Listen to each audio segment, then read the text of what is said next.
Today, we're going to be diving in on the book Titan, The Life of John D. Rockefeller by Ron Chernow. It's a fantastic book. John D. Rockefeller built one of the largest business empires in American history. He was the richest man in America for some time. He founded Standard Oil in 1870, and he built it up into a trust so large that 40 years later, in 1911, the federal government is actually going to come in and break Standard Oil into 34 separate companies. And 80 years after that, 4 of those 34 companies were still in the top 50 largest companies in the United States. So that's Exxon, Amoco, Chevron, and Mobil. So he built a very large empire that lasted through time, and those companies are still operating today. And there's this great line from the book that says, what makes him so problematic and why he continues to inspire such ambivalent reactions is that his good side was every bit as good as his bad side was bad. Seldom has history produced such a contradictory figure. And as you read this book, it's really interesting to learn how polarizing of a figure he was. And I think it's hard to imagine any man that reaches that level of success or that size in business that isn't vilified to some degree, right? So we've studied Elon Musk on the podcast. We've studied Steve Jobs. We've studied Jeff Bezos and several others. And all of these are extremely successful men who've built very large companies, and all of them are vilified to some degree for the things that they did while building those businesses, whether it was certain things they did at the competition or how they treated their employees. They are all vilified in their own different ways. So as I read these books, it's really interesting to think, hey, what am I studying this for? What are the parts of this book that I'm trying to pull out, right? Do I want to focus on the wrong thing these people did, or, pass judgment on things that have happened in the past? Or do you want to look at some of the positives and figure out which nuggets you can take from those? It doesn't mean you have to agree with everything that these people did and all the moves that they took, but you can take the lessons from their lives and figure out what can kind of help you along whatever journey you are on. And so that's really what I'm doing when I'm going through these books. There's this idea that we covered on the podcast that we were talking about, Napoleon's maxims of war. And one of his maxims was the very last one.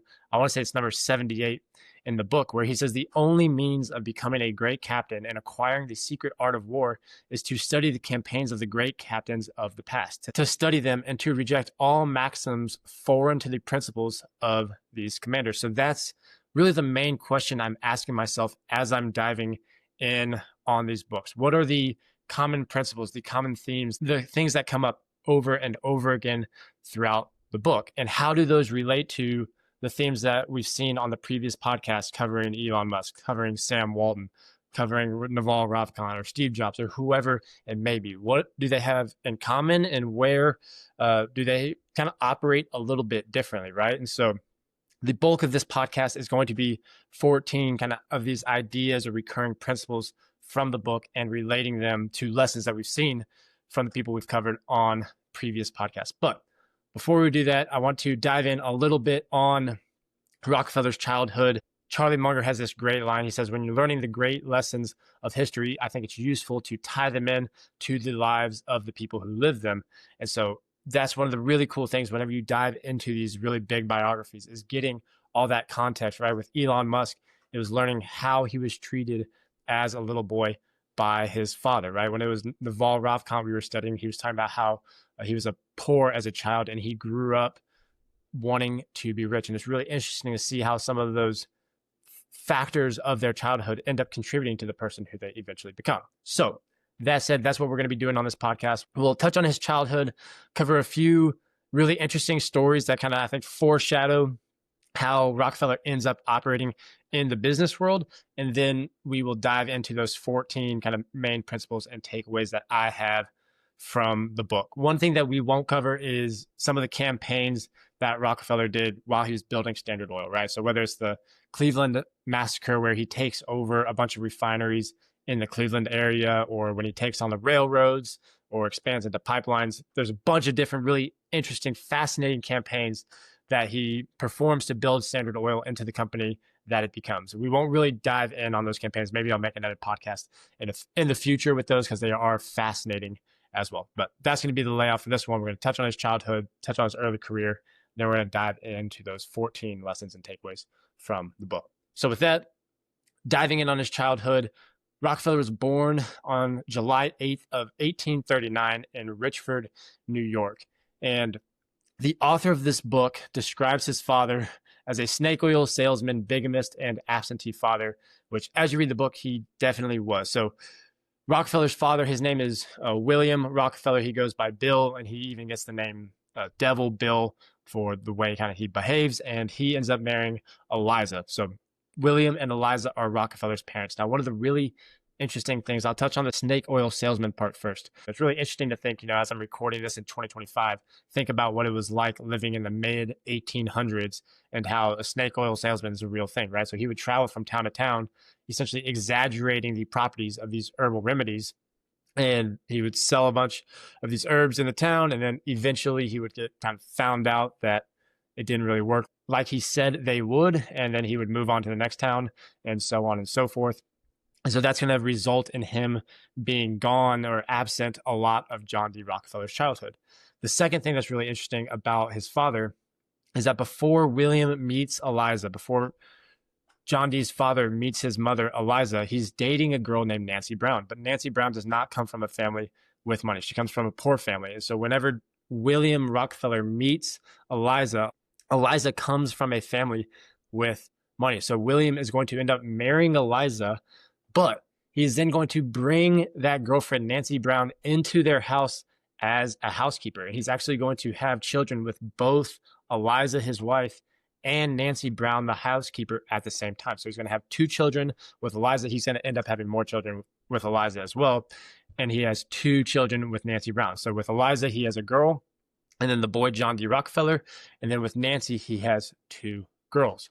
And one of the things that's really interesting is it's kind of unknown whether John D. Rockefeller ever knew about these 2 half-sisters that he had, because Nancy Brown and the 2 daughters end up moving out of the house before Rockefeller's old enough to remember them being around. So that's really interesting. And then on top of that whole ordeal, when John D. is 13 years old, while his father is traveling, doing the whole snake oil salesman thing, he's going to end up meeting a 17-year-old girl. I want to say it was in Ontario. And a few years later, he's going to end up marrying her under the name Doc Livingston. So he's going to be essentially living 2 separate lives. He's going to have his life as William Rockefeller with Eliza and his kids, including John D. in New York. And then they end up moving to Cleveland, as well as this other life with this younger girl under the name of Doc Livingston in another city, which is very interesting dynamic that's going on. And so all of this is going to obviously end up affecting the type of person that John D. ends up becoming. So there's 3 things that I wanted to highlight, or 3 effects that his father is going to have on him. So the first one is John is going to take responsibility for the family from a very young age, right? His dad is on the road a lot. He's gone a lot. And John D. is the oldest son in the family. I believe they end up having 6 kids in total. So John D. Rockefeller has 5 siblings. And so here we go, diving in on the book. It says, John D. experienced little of the spontaneous joy or levity of youth. Growing up as a miniature adult burdened with duties, he developed an exaggerated sense of responsibility that would be evident throughout his life. He learned to see himself as a reluctant savior taking charge of troubled situations that needed to be remedied. The second big effect his father's going to have on him is John D. is going to keep meticulous accounts. So whenever his father would leave for months at a time, his father would arrange for the family to be able to take credit from the local general store. So for Eliza and for John D. and the siblings to be able to draw on that credit and purchase goods. And so one of the things that John ends up doing is he keeps a meticulous account of what they've purchased while their father is gone, because they don't know when the credit is going to run out or when their father is going to return. So John D. is going to keep meticulous accounts of what the family is purchasing while his father is gone. And then the third thing is William is going to impress on John D. this love of money. So here we go, diving in on the book. It says, in no area did Bill impress his eldest son more, or did his eldest son prove more impressionable than in the magical realm of money. Big Bill had an almost sensual love of cash and enjoyed flashing plump rolls of bills. John D. Rockefeller inherited his shrewdness and love of money from his father. remarked one of Bill's companions. The old man had a passion for money that amounted almost to a craze. I never met a man who has such love of money. And there's another book that I'll end up covering on the podcast. It's a book that has the 38 letters that John D. wrote to his son, Junior, which it's fascinating. I'll definitely cover that book on a podcast soon.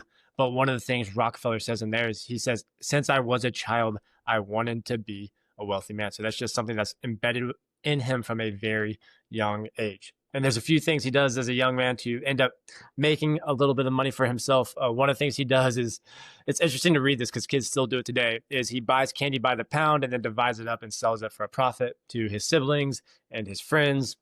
So he makes a little bit of money that way. Another thing he does is when he's 7 years old, he catches a turkey hen and raises the chicks, sells those, and then the next year he raises even more of the turkeys to sell those as well. So he's got a little bit of entrepreneurial spirit from a very young age. There's also a really interesting line from John D. describing himself about how he was as a student in school. It says, here we go, diving on the book. It says, I was not an easy student. I had to apply myself diligently to prepare my lessons. And Rockefeller described himself accurately as reliable, but not brilliant. And that word stuck out to me. So in podcast number 9, we were covering Charlie Munger. One of the big lessons from Charlie Munger is the importance of being reliable. Charlie said, if you become very reliable and stay that way, it will be very hard to fail in doing anything that you want. So it's really interesting to see here that Rockefeller was not a great student, right? I mean, we've read all these different people from Steve Jobs and Elon Musk, right? Both of those guys were identified as people who were very good at school. They were very smart as young men. Rockefeller was not that way. He says, hey, I was not brilliant, but I was reliable. So that was one of the things that really stuck out to me from the book.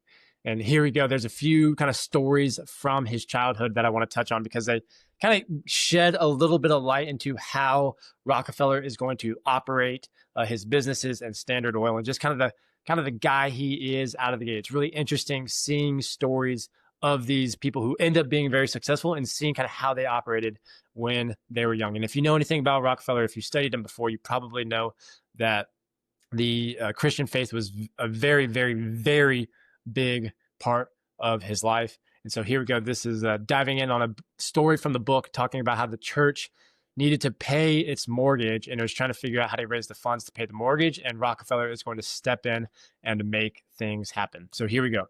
It says, while Rockefeller's religious faith ran strong, he was most involved in the temporal affairs of the church, which he thought should be run like a tidy business. He soon had a chance to defend the church's solvency when it fell behind on interest payments on a $2,000 mortgage held by a deacon. One Sunday, the pastor announced from the pulpit that his creditor threatened to foreclose on the church and that they had to raise $2,000 very fast to survive. As the stunned congregation filed out, they found Rockefeller stationed at the door, buttonholing people and asking them to pledge specific amounts. I pleaded, urged, and almost threatened. At each one promised I put his name and the amount down in my little book and continued to solicit from every possible subscriber. Perhaps nothing in his early life so foreshadowed his unswerving pursuit of business goals. I love that line. This author saying that this story, he says, perhaps nothing in his early life so foreshadowed his unswerving pursuit of business goals. The plan absorbed me, Rockefeller admitted. I contributed what I could, and my first ambition to earn money was aroused by this and similar undertakings in which I was constantly engaged. So this is Rockefeller saying that these types of experiences as a child had an effect on who he became, right? He said, I contributed what I could, and my first ambition to earn money was aroused by this and similar undertakings. Back to the book, it says, in a matter of months, he had raised $2,000 and saved the church. By age 20, he had emerged as the second most important member of the congregation, surpassed only by the preacher. So I thought that was a super good story, kind of giving some insight into what he is like. The next story that I'm going to touch on is probably my favorite story from the entire book and everything I know about Rockefeller. And this story happens when he is 16 years old. It's 1855, and Rockefeller is going to go search for a job. So he knows that he wants to work at like a railroad or a bank or a wholesale merchant. He wants to work at a big organization. So what he ends up doing is he goes to the city directory and looks up all the businesses that fit that criteria, and he's going to make a list of those businesses. And then he's going to start visiting them in person day after day for weeks at a time. He's going to go in and he either tries to meet with the top guy at the firm, or he'll end up talking to their assistant and say, hey, I'm a bookkeeper and I'd like to get to work. And he ends up going on this journey for 6 days a week for 6 weeks straight. Diving on the book, the author has this great line. It says, because he approached his job hunt devoid of any doubt or self-pity, he could stare down all discouragement. I was working every day at my business, the business of looking for work. I put in my full time at this every day. So this was just a fascinating story. It reminded me when I was in college, between my freshman, sophomore, and junior year of college, I was trying to get an internship. I was studying civil engineering at the time, and I had 17 interviews across those 3 years for an internship that I got no's from, and it was all in a row, right? So before I got to a single yes, I had 17 no's. And I remember thinking at the time, like, my goodness, I'm getting so many no's that, one, I need to switch something up, but two, like, goodness gracious, this is a whole lot of no's that I'm getting. And reading this story about young John D. Rockefeller going on a job hunt makes my story look like child's play, right? Mine was 17 interviews at 30 minutes each. That may be a total of 1 day of interviews, maybe 2 days. And John D. Rockefeller is going to spend 6 days a week for 6 weeks trying to get himself a job. And what he ends up doing is he goes through every business on the list that he made. He gets no's from all of them. And so what does he do? He restarts back at the top and starts going through those businesses again. It's just an awesome story. And he ends up landing a job on September 26th of 1855. And it's really interesting. He calls it Job Day, and it actually becomes a day, September 26th, that he celebrates for the rest of his life more than he does his own birthday. Like I said, he calls it Job Day. And you can imagine why he does that after spending so much time and effort trying to land a job at an organization that he wants to work at. So the organization that he ends up working at is this organization called Hewitt and Tuttle, and they are commission merchants as well as produce shippers. And a couple things to pull from his time there. Number one in the book, it says, as I began my life as a bookkeeper, I learned to have a great respect for figures and facts. That's going to be a recurring theme we are going to see over and over and over again with John D. Rockefeller. The second thing that he's going to do at Hewitt and Tuttle is he's going to work extremely hard. Here we go, diving in on the book. It says, starting work each day at 6:30 a.m., he brought a box lunch to the office and often returned after dinner, staying late. One day he decided to throttle his obsession. I have this day covenanted with myself to not be seen in the office after 10 o'clock p.m. within 30 days.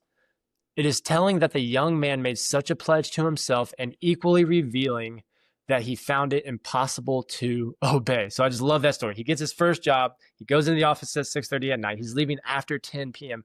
every single night. And he ends up making a deal with himself of like, hey, I'm not going to be seen at the office after 10 p.m. each night. And I'm going to do that for 30 days. And he can't even keep that agreement with himself because he's just getting after it. There's another really fascinating story from John D's childhood, and this is when he's 18 years old. His father, Bill, is going to come back to Cleveland. He's going to come back to town and hand John D some cash to build a house for the family. And John D does not know this, but Bill is actually about to essentially go move in with his second family, so he won't be around the Rockefellers nearly as much. But he comes back to town. He gives John D a bunch of cash to build a house, and essentially gives him that assignment to go out and execute on building a house. So if we can just pause for a second and think about the size of a task that is for an 18-year-old. I mean, imagine being an 18-year-old today and your parents handing you, I don't know what the amount would be, but say it's $200,000 to go and execute on building a house, from designing the house with the architect to hiring the contractors to build the house, and all of the decisions that are involved in that type of project. John D. Rockefeller is going to do that type of project when he's 18 years old, and he's going to execute it on it very well. Here we go, diving in on the book. It says, as if he had been doing nothing but construction work all his life, he solicited estimates from 8 contractors and selected the lowest bidder. He reviewed the plans, negotiated the contracts, and settled the bills with implicit confidence in his judgment. In fact, so closely did he supervise the contractors, so zealously did he outbargain them that they lost money on the project. If Bill was testing his son's ability, he passed with flying colors. All right, so John D is going to execute on that project, building the house, and he ends up, after working at Hewitt and Tuttle for a little while, he's going to start his own partnership when he's 18 years old with a partner named Clark. So they're going to form Clark and Rockefeller. Like I said, you got to get the book. There's so many stories that I'm skipping over and passing up in this book. I didn't say it already. This book was a 34-hour Audible book. It's a monster book. There's so many great stories. Buy the book, check it out, and listen to it. I've pulled out some of my favorites, but there's so many more in there.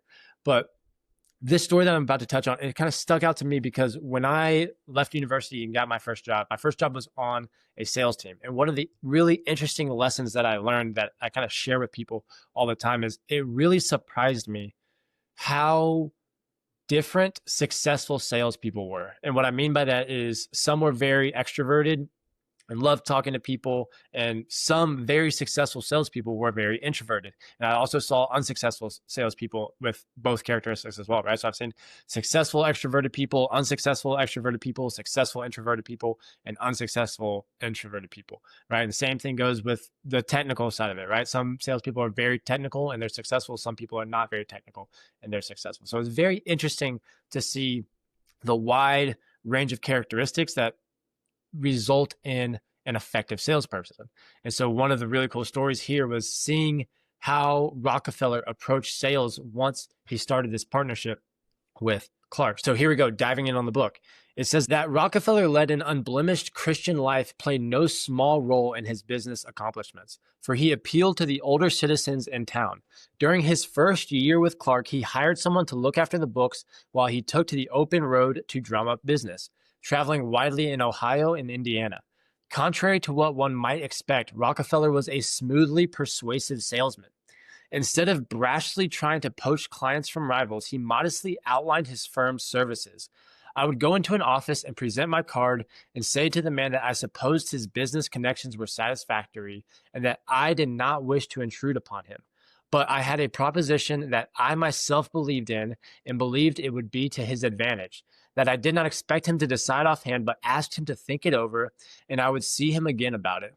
Orders to handle commodity trades poured in almost faster than he could handle them. So the way he acts and the way he goes about selling results in him getting a flood of commodity trades poured into their business. Back to the book, it says, I found that old men had confidence in me right away.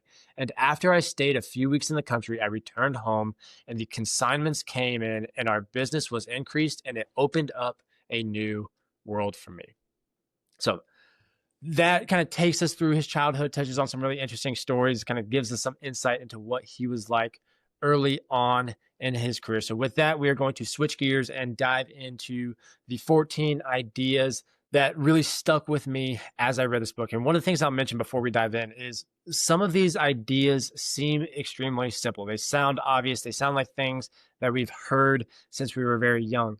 But one of the things I found, at least for me, is it's those basic concepts that are easy to let go and forget about from time to time, right? As I read some of these and as I write them down over and over, I think back to the times between my 20s and 30s that I did not follow these basic principles, or I missed these lessons, or I messed something up because I didn't follow them. And I know I'm still going to make the mistake more in the future. So that's one of the things that I'm thinking about as I think about these lessons, is making sure that these basic fundamental principles that we see across all of these different people who are successful in different domains, what are those principles and how do we make sure that we apply them to our lives? So with that, diving in on the first idea is this idea of keeping ledgers and looking at objective data. So we already touched on a little bit how John D. Rockefeller was meticulous with his accounts and how he went about collecting the mortgage money for the church. So diving back into the book, it says John D. Rockefeller betrayed a special affinity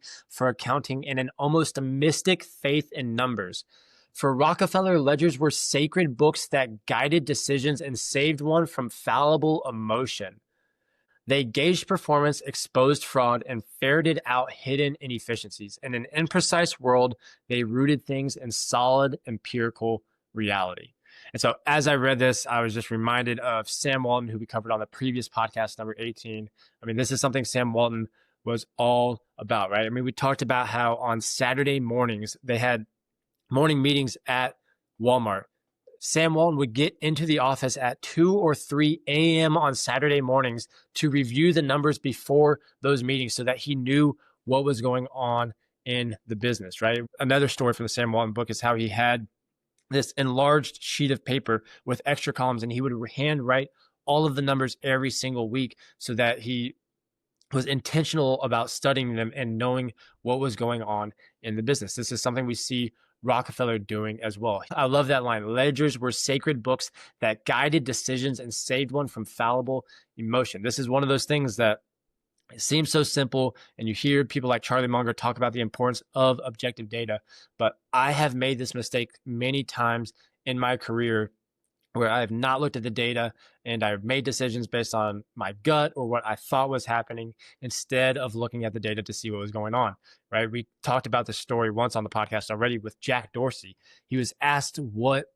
one of the biggest mistakes they made at Twitter was, and he says it was not looking at the objective data. He said we were making these decisions and we were getting into arguments about things that we could have gotten the data for and built the information systems to gather the data on these data points to help us make the decisions, but we hadn't done that yet. So we were getting in arguments about these things. And he says that was one of the biggest mistakes they made. So even at these organizations that end up being some of the biggest organizations in the United States or in the world, these mistakes are made over and over and over again. And like I said, I've made them as well.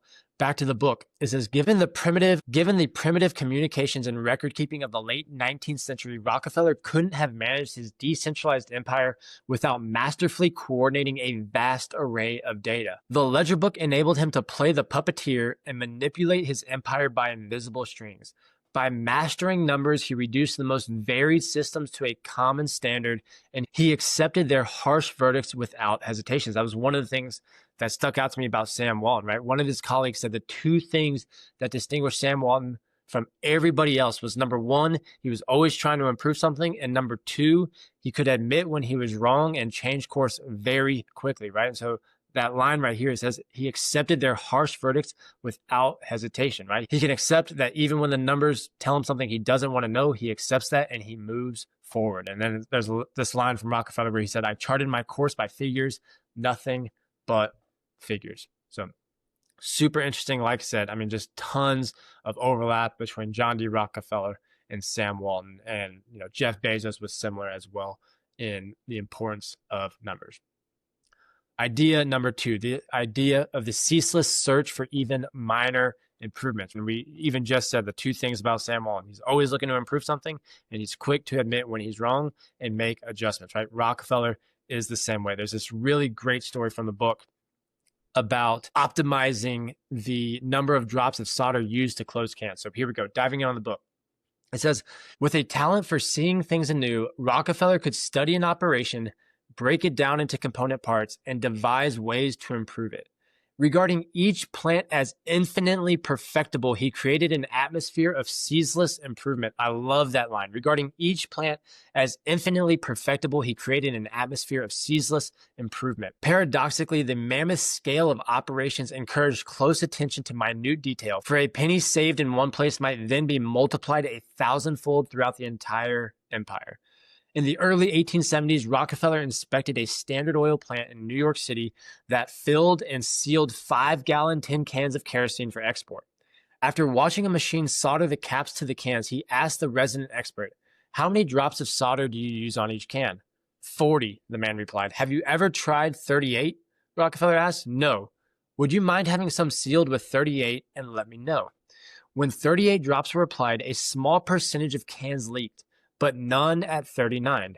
Hence, 39 drops of solder became the new standard instituted at all Standard Oil refineries. That one drop of solder saved $2,500 the first year, but the export business kept on increasing after that and doubled and quadrupled and became immensely greater than it was then. And the savings has gone steadily along, one drop on each can, and has amounted since to many hundreds of thousands of dollars. So I love this idea, the ceaseless search for even minor improvements. And one of the things I think of when I read this story is, how can we as people within an organization contribute and help the company reach its goal, or whatever the mission of the company is. These are the small examples of these things that happen at the individual level. This expert who's sealing these cans, right? What are those areas where you can improve efficiency or make something better or run an experiment to see if something can get done better, right? What needs to happen for these types of things to happen in our organizations without someone like Rockefeller having to come down and ask someone to test out 38 drops instead of 40 and end up finding out that 39 is the right number, right? So it's very easy to get stuck in, hey, these are the ways we've always done things. And then you have someone like Rockefeller come in and point out, hey, how can we do this better? So just something that we can always all be thinking about, no matter what level of an organization we are at, is, hey, what can we do better? How are things working? What's right? What's wrong? And what can we do better? That ceaseless search for even minor improvements. I love the way that is framed in this book.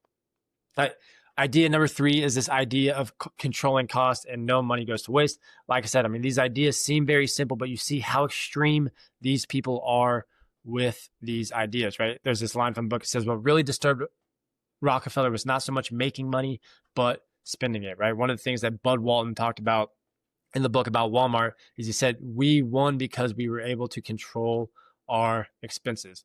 There's this really interesting line from one of the employees of Standard Oil. And he said, no man has done his business properly who has missed a single dollar he could have secured in the doing of it. It is one of the first principles Mr. Rockefeller taught me. It is one he has inculcated in every Standard Oil man until today. It is a religion with us all, right? And so that idea of securing every single dollar you can. So Rockefeller was both on the saving costs on the operational side, as well as making the money on the sale of it as well. But I just love that line. He says, no man has ever done his business properly who has missed a single dollar he could have secured in the doing of it. All right, idea number 4 is take notes and learn from others. There's a line from the book that talks about how Rockefeller took a bunch of notes in meetings. And here we go, diving on the book. It says he listened closely to what people said and filed away as much information as he could, repeating valuable information to himself until it was memorized. There was humility in his eagerness to learn. As he said, it's very important to remember what other people tell you, not so much what you yourself already know.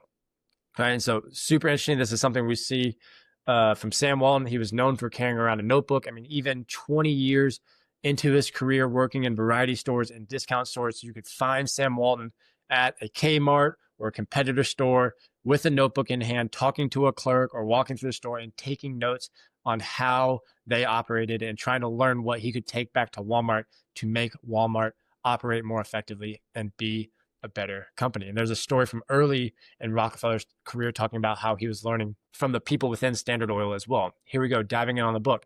It says, nevertheless, in the first years of Standard Oil, Rockefeller regularly toured his facilities and was extremely inquisitive and observant, soaking up information and assiduously quizzing plant superintendents, right? I love that line. It says he was extremely inquisitive. He's asking a lot of questions of the people who are operating his plant.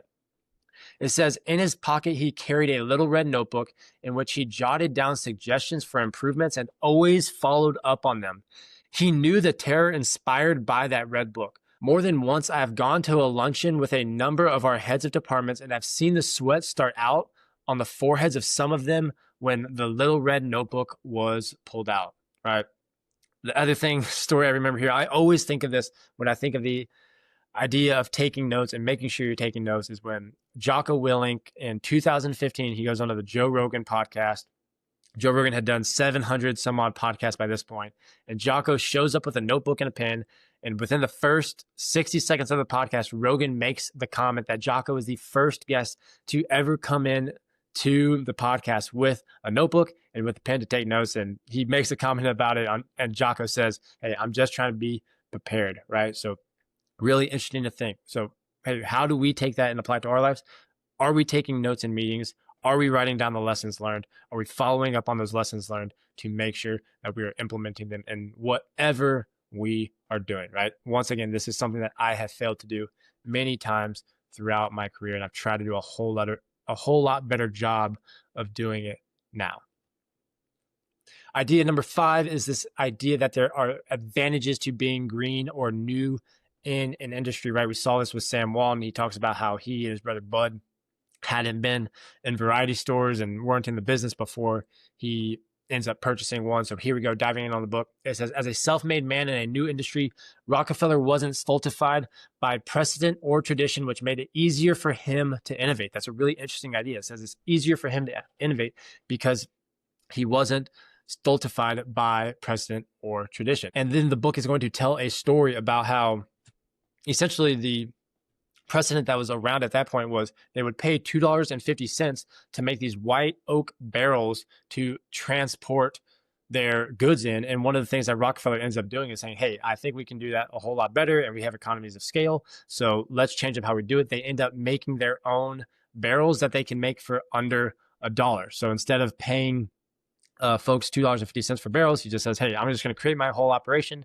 I'm going to do it myself, and ends up being able to create lighter barrels as well, which is going to save him shipping costs, and he's producing it for cheaper, which is obviously going to affect how cheaply he can sell his product and still make a profit for it. And so that's going to make his entire business more profitable and help him beat out all of the competition. And I already touched on kind of Sam Walton, but I have a quote here from the book. It says, this is from Sam Walton's autobiography. It says, it was a real blessing for me to be so green and ignorant because it was from that experience that I learned a lesson which has stuck with me all through the years.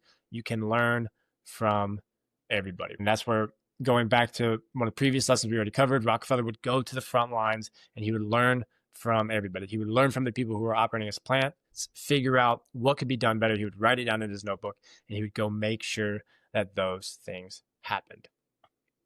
All right, there's this idea from the book of Rockefeller talking about how he would hurry up the boys. And this one's really interesting because it's also from early in his career. So diving into the book, it says, in this early period, Rockefeller was a chronic worrier who labored under a great deal of self-imposed stress. Though not versed in the scientific side of refining, he often exercised a direct managerial role in the plant. With fluctuating market conditions, he sometimes needed to send shipments to New York with great dispatch and personally rush down to the railroad tracks to motivate the freight handlers. I shall never forget how hungry I was in those days. I stayed out of doors day and night. I ran up and down the tops of freight cars when necessary. I hurried up the boys. And as I read the story, I'm reminded of Steve Jobs and Elon Musk, right? Both of these guys are notorious for setting aggressive timelines and pushing their guys to make things happen. There was a really cool story from Steve Jobs where he and Steve Wozniak build a game for Atari in 4 days that most people thought would have taken weeks or months to build, right? These guys just make things happen. That would be the phrase that Jocko would use here. Instead of hurrying up the boys, Jocko would use the phrase, make things happen. And I already touched on the Rockefeller 38 letters that he writes to his son. Like I said, I'm going to cover that book on another podcast, but letter number 4 in that book is all about making things happen. In that book, Rockefeller says, smart people will only make things happen. That is what you need to do, is make things happen. All right. Idea number 7. This is one we've covered on the podcast several times. Naval is huge on long-term thinking. Jeff Bezos, I mean, you read his letters to shareholders, and we'll cover that at some point on this podcast. He's all about long-term thinking. The first shareholder letter in 1997 is titled, It's All About the Long Term. And that's something that Rockefeller has as well. Here we go, diving down the book. It says, drilling for oil often seemed less an industry than a lottery. Nobody knew if oil would prove a lasting benefit to mankind or an evanescent wonder. That was one of the really interesting things I learned from this book, is how skeptical, or just, I mean, it was unknown whether the oil industry would be this thing that just lasts a couple of years, or if it would be a thing that would be around for the long term, which is super interesting just to know, 150 years later, obviously we can see today that is still a huge industry and at the foundation of our civilization, really. But it's really interesting to see that how at the time people didn't know it would be that way. Back to the book, it says, if oil regions created many millionaires, they left many more paupers. Instead of building up an industry, most producers prefer to drain their wells as quickly as possible in this harem-scarum atmosphere. Under the so-called rule of capture, people could drill diagonally and siphon off a neighbor's oil, adding to their haste to pump. That's super interesting. So you could, drill at an angle down into someone else's property and pull oil out from there. So that's a really interesting thing to understand. Back to the book, it says, Rockefeller succeeded because he believed in the long-term prospects of the business and never treated it as a mirage that would soon fade. Idea number 8 is this idea of showmanship. So this is one that I touch on a lot of the different podcasts. And the reason that I touch on it is I read this book called About Face, which it actually comes from Jocko. He covers it on Jocko podcast number 2. And in that book is about a guy named David Hackworth. And David Hackworth was a really interesting leader, a great leader, tons of leadership lessons, that book. I'll cover it one day on the podcast.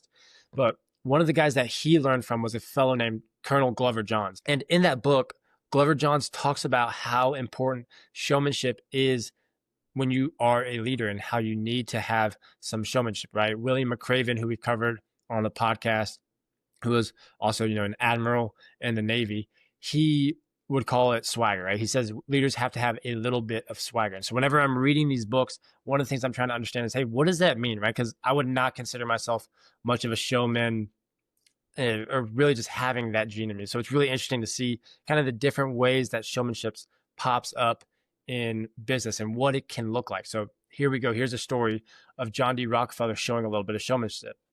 It says, obliging but never fawning, he knew how to soothe jittery creditors, and one of his cardinal rules was never to seem too eager to borrow. With amusement, he recalled how one day he was walking down the street trying to figure out how to find an urgently needed $15,000 loan when a local banker pulled up in a buggy and serendipitously asked, "Do you think you could use $50,000, Mr. Rockefeller?" Rockefeller, gifted with more than a touch of his father's showmanship, studied the man's face for a long time and then drawled, "Well, I can you give me 24 hours to think it over?" By stalling, Rockefeller believed he pinned down the deal on the most favorable terms. So like I said, really interesting story, a little bit of showmanship right here. Rockefeller is walking down the street. He's looking for a $15,000 loan, but he has this rule for himself that he never wants to seem too eager to borrow. So when this fellow asks him if he needs $50,000, he kind of plays it as though, hey, I don't know, let me go think about it. And he believes that that is what helped him pin down the deal on favorable terms. Idea number 9 is this idea to always tell the truth to investors and people who have loaned you money, right? We talked about in the last idea about how Rockefeller had a conversation with a creditor. One of the big things that Rockefeller did really well was have great relationships with the banks, and that led him to be able to pull a lot of cash whenever he needed it to execute certain moves in his business. So here we go. We'll kind of touch on the relationship with bankers here first to the book. It says, it is impossible to comprehend Rockefeller's breathtaking ascent without realizing that he always moved into battle backed by abundant cash. Whether riding out downturns or coasting on booms, he kept plentiful reserves and won many bidding contests simply because his war chest was deeper, right? So this relationship with the bankers was crucial for him to be able to grow Standard Oil the way he did. Here we go, back to the book. It says, aside from his reputation for exemplary character, especially among Baptist business executives, Rockefeller had several other traits that inspired passionate allegiance from bankers, right? So he's building a ton of leadership capital with these bankers. How did he do it, right? This is going to be something that we can take and apply to ourselves. Here we go, back to the book. It says, he was a stickler for the truth in presenting facts, never fudged or equivocated in discussing problems, and promptly repaid loans. At numerous points in his early career, he was rescued by bankers from crises that might have capsized his business, right? And so as I was thinking about this story, I was thinking back to the podcast I did on Naval Ravikant. And one of the things that he talks about is how whenever things were going bad in business for him, one of the things he would make sure he would do was to tell his friends and his colleagues the truth about what was going on. And the reason he would do that is because he didn't want to get to the point where he was lying to himself. I thought it was a really interesting idea that, hey, I'm going to go make sure I'm telling everyone else the truth so that I don't get to a point where I am essentially manipulating myself, right? And it's really interesting to see here, hey, how is Rockefeller able to build a bunch of leadership capital with the bankers? It says he was a stickler for the truth and presenting facts, and he never fudged or equivocated in discussing problems. I think that's really interesting. You want to be the person that can speak up when there's a problem and point it out and own it and make sure that you are moving things forward. That is what's going to build you leadership capital, not fudging the numbers or hiding things that is going on. Idea number 10, this is the first one from this book that I had not seen in one of the other ones, and it was really fascinating. It's this idea to hire talent as found and not as needed. So here we go. Diving in on the book, it says, so highly did Rockefeller value personnel that during the first years of Standard Oil, he personally attended to routine hiring matters. Taking for granted the growth of his empire, he hired talented people as found, not as needed, right? So this is, I mean, I've never heard this concept before. Hiring talented people as found, not as needed. So whenever you find someone that is a stud or they're good at what they're doing, hire them and just know that whenever your business is going to grow, you are going to find a spot for that person to be effective in your business. Now, obviously, you have to have the cash and certain other things to be able to do that, right? And that goes back to his relationship with the banks and his ability to get that cash. But just a really, really interesting idea to hire talented people as found, not as needed. Back to the book. It says, far more than a technocrat, Rockefeller was an inspirational leader who exerted a magnetic power over workers and especially prized executives with social skills. And here's a line from Rockefeller, it's just an incredible line. He says, the ability to deal with people is as purchasable a commodity as sugar or coffee, and I pay more for that ability than for any other under the sun. So that's a super interesting line. I'm going to talk about one of the reasons I'm doing this podcast and reading these books is to understand human nature and how humans operate, how I operate, and how we operate together to go effectively do the things that we want to do together, right? At the end of the day, to accomplish the goals we want to accomplish, to build organizations, to make this world a better place, you have to work with people and you need to build things together, right? So I just love that line. It says, the ability to deal with people is as purchasable a commodity as sugar or coffee, and I pay more for that ability than for any other under the sun. Idea number 11, this is this idea to turn enemies that have kind of fought against you into lieutenants on your own team. This is another one of those ideas that is what I would consider kind of this being one of the first places I've seen it framed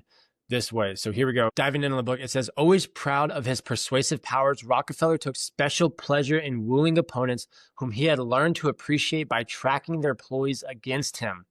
When a lawyer named Virgil Klein won 2 lawsuits against him in the 1880s, Rockefeller invited him to his office. Mr. Klein, he said, you have given us a good licking. Now I would like to have you come and work for me.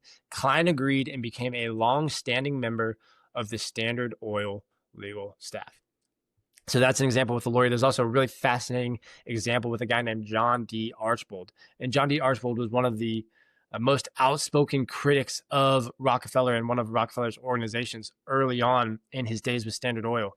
And Rockefeller ends up pulling him onto the Standard Oil team, and he ends up becoming the guy who leads Standard Oil after John D. Rockefeller steps down in the late 1890s. So not only does Rockefeller turn these enemies into lieutenants, he took this guy who's one of the most outspoken critics of John D. Rockefeller and Standard Oil, brings him into the company, and then that guy becomes the future guy leading Standard Oil as a company. I mean, just a fascinating, really interesting idea to turn the people who are somewhat successful operating against you into people on your own team. Idea number 12, this idea of delegation and decentralized command. We've already talked about how big Rockefeller's empire gets. And obviously, I mean, this is long before computer systems are there. So how do you operate such a large conglomeration? And the answer is you make sure you delegate and decentralize the command. So here we go, back to the book. It says, Rockefeller worked by subtle hints, doling out praise sparingly to employees and nudging them along. At first, he tested them exhaustively, yet once he trusted them, he bestowed enormous power upon them and didn't intrude unless something radically misfired. I love this idea. So essentially what he's going to do is he's going to bring people onto his team, and at first he's going to test them exhaustively. He's going to make sure they know what they're doing, and he's going to be kind of testing them to figure out if they can meet the standard of Standard Oil. But then once they did, it says he trusted them, he bestowed enormous power upon them, and didn't intrude unless something radically misfired. Not misfired, but radically misfired. Super interesting. And then there's this quote from John D. Rockefeller. He says, often the best way to develop workers when you are sure they have character and think they have ability is to take them to a deep place, throw them in, and make them sink or swim. They will not fail. It says to orchestrate such a gigantic operation, he had to delegate authority. And part of the Standard Oil gospel was to train your subordinate to do your job. As Rockefeller instructed a recruit, has anyone given you the law of the offices? No, it is this. Nobody does anything if he can get anybody else to do it. As soon as you can, get someone whom you can rely on, train him in the work, sit down, cock up your heels, and think out some way for the Standard Oil to make some money. So I just thought that was a very interesting line. He says, has anyone given you the law of these offices? No, it is once you found out a way to hand off what you were doing, hand it off as quickly as possible, and go think of a way for Standard Oil to make more money. So just make sure you delegate as quickly as possible. So you can see through some of these stories how this kind of sounds like he's assuming this empire is going to grow and grow and grow, right? Because he's saying, hey, number one, I'm hiring talent as found, not as needed. And number two, as soon as you can hand off a task, hire somebody, get them in here to do it, and you go think of a way for us to make some more money. I think that's just super interesting. Idea number 13 is this idea of speaking last in meetings and kind of how Rockefeller operates in meetings, right? One of the things we learned from Jeff Bezos, and Jeff Bezos talks about, is how he speaks last in the meetings because he doesn't want his words to affect how someone else is thinking. He wants to make sure he hears everybody else's suggestions before he says what his thoughts are. And so we're going to see Rockefeller does something similar. Back to the book. It says, Rockefeller placed a premium on internal harmony and tried to reconcile his contending chieftains. A laconic man, which kind of means like Spartan or very concise with his words. A laconic man, he liked to canvass everyone's opinion before expressing his own, and then often crafted a compromise to maintain cohesion. He was always careful to couch his decisions as suggestions or questions. Right? I really like that line. That was one of the things we talked about on the podcast about Chesty Puller in the book Marine, right? Chesty Puller was one of the most legendary Marines of all time. And one of the really cool stories from that book was from one of his subordinates talking about how Chesty didn't give directives or he didn't give orders. He always would just say, hey, this is how I would have done something, or this is how I would have approached it. And that was the way he gave his feedback, right? So I thought it was really interesting here seeing how Rockefeller says he was always careful to couch his decisions as suggestions or questions. And lastly, idea number 14, we're going to dive straight into the book. It says, most of all, Rockefeller inspired subordinates with his fanatic perfectionism. He never did anything haphazardly and wrote hundreds of thousands of business letters that were models of concision and balanced phrasing, the products of painstaking revision. Dictating letters to his secretary, he went through 5 or 6 drafts until he had eliminated every superfluous word and produced precisely the impression desired before affixing his signature with the best penmanship at his command. As one top aide recalled, I have seen him sign his name to hundreds of papers at a sitting. He did each signature carefully as if this particular one was to be the only one by which he was to be remembered for all time. Each signature became in his mind a work of art. This passion for excellence originated with Rockefeller and radiated throughout the organization.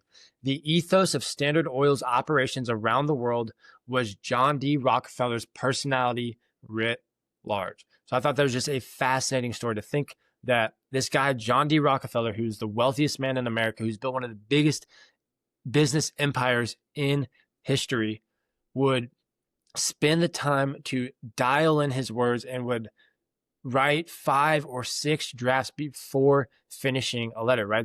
This is the guy at the top of the food chain. And what is he doing? He's being extremely careful with the words that he's using so that he gives the exact impression that he wants to give with that letter. One of the things this reminded me of is Jordan Peterson, when he talks about writing, I think it's his first book. It's called Maps of Meaning. It's a massive book. But one of the things he talks about is how when he was writing that book, He thinks he had 50 variations of every single sentence in that book to make sure that he got his words right, and the words were in the right order within the sentence, and the sentence was in the right place within the paragraph, and the paragraph was in the right place within the chapter, and so on and so forth, right? And this idea of going through your drafts and honing in your ideas over time, right? It kind of reminds me of this idea from Mark Zuckerberg and from a lot of other people as well, but your ideas don't come out fully fledged, and you need to work on them and revise them and go through them over and over and over again, right? We talked about the podcast where we covered David Novak. He says one of the things, and he was the CEO of Yum Brands, and one of the things he talked about was how early in his career, his boss would make him go through 5 or 6 revisions of a memo before it was finalized. And so one of the things this just makes me think of is, if you would have told me 10 years ago that I would do more editing and think about my words much, much, much more carefully, the higher I got in an organization, I probably wouldn't have intuitively thought that, right? I would think, hey, the higher you go in an organization, the less it matters and the more kind of freely you can move around and those types of things. But as we see here with Rockefeller, he's at the top of his game. He's at the top of the world, and he's still going through 5 or 6 drafts of these letters to make sure that he makes them perfect and dialed in, and talks about how that culture of excellence, from the way he wrote his letter to his signature, how that permeated the entire company of Standard Oil. And I love that line at the very end. It says, the ethos of Standard Oil's operations around the world was John D. Rockefeller's personality writ large. So with that, we will wrap up this book and the 14 takeaways from the book Titan by Ron Chernow. Like I said, I just did the wave tops of this book. There's so many great stories and so many great things I did not touch on. Maybe I'll come back and do a podcast on some of the really interesting campaigns that he does, because there's some just fascinating stories in the book from that. I'll also cover the 38 lessons that he wrote his son. That book, I would highly, highly recommend it. It's a great read just for like nighttime stuff. Honestly, I read it often before I go to bed, because each letter is not too long individually, and so you kind of read one letter in probably between 5 or 10 minutes. It's really, really interesting to see John D. Rockefeller talk about some of these experiences in his own words and see the lessons that he's trying to pass on to his son. So with that, I wanted to close out this podcast with a quote that I read this morning from letter number 3 from that book that he was telling his son. So here we go. Diving into the book, it says, heaven and hell are created by ourselves. If you give meaning to your work, you will feel happy regardless of its size, and you will feel fulfilled no matter what self-set results you have attained. If you don't like to do anything, even the simplest things will become difficult and boring. When you lament that this work is very tiring despite not working hard, you will feel exhausted. In other words, there's a huge difference. This is how things are. John, if you view work as a pleasure, life is heaven. If you view work as a duty, life is hell. Reflect on your work attitude. It will make everyone happy.